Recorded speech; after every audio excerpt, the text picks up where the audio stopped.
So this is like the part where I'm in this, you know, relationship, and I'm in like the tell stories about your life. So this one's called um, the Enlightened Guy. Dear Ewan, I thought I'd tell you the story of meeting the Enlightened Guy. I got hired to lead an immersion at a modern monastery in Vermont. It was an interesting mix of characters. It kind of resonated like a place for kids who wouldn't join the military but still needed to grow up. The teacher was there, and the head student, my friend, asked me to circle him as a kind of way of checking me out. I was informed that if I got up early enough, I could also have a meeting where he would give me spiritual guidance. I got up and we all meditated together for about 30 or 45 minutes. And then I and the other newer visitors were ushered to a different room to wait our turn for the meeting. I waited, and when it was my turn, I was led into the room. There was a beautiful piece there. I sat down, and he said, "Meditation is watching the breath. Do you?" "When I'm graced with remembering," I replied. He nodded assent and then said, "The Zen masters say nothing is better than something, but it's not an empty nothing."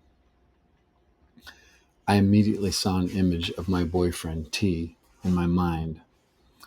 I immediately imagined he, enlightened guy, was telling me to let go, that the image was not actually T, and I saw a little flame burn the image to ash, and a single tear rolled down my cheek, and a strange silver fire appeared in my vision. It was alive and cool and more than refreshing.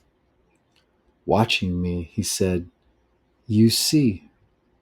And then, "Do you have any questions?" "No, thank you," I replied. He nodded.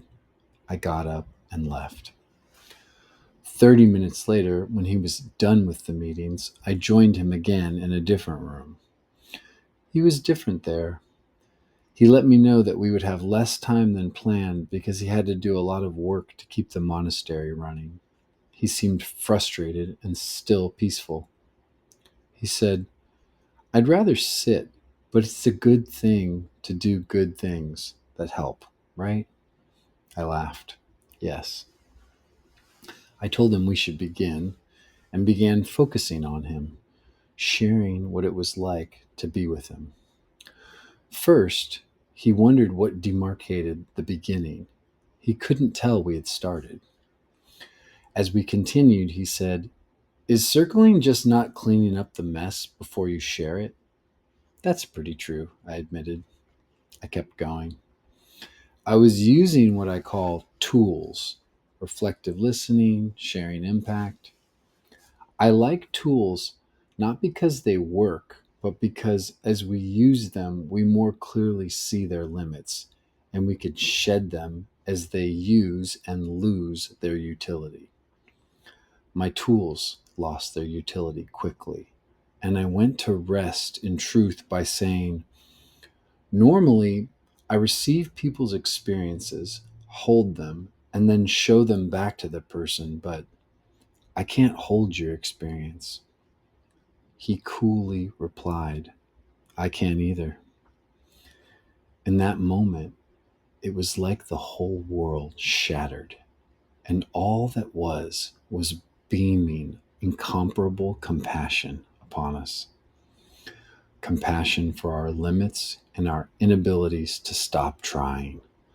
It was beautiful. We spent the rest of the session laughing like 12-year-olds. It felt like I made a friend. At the end, he asked me, "Is circling just about feeling feelings?" I don't like that if it is. Lots of cultures don't put so much weight on feelings. I replied, in this country, with the suppression of feelings being so strong, the unveiling of them seems to be a path that many people will have to walk. But no, circling is merely about being with. He nodded approval, and we ended. Loving writing to you, Mike.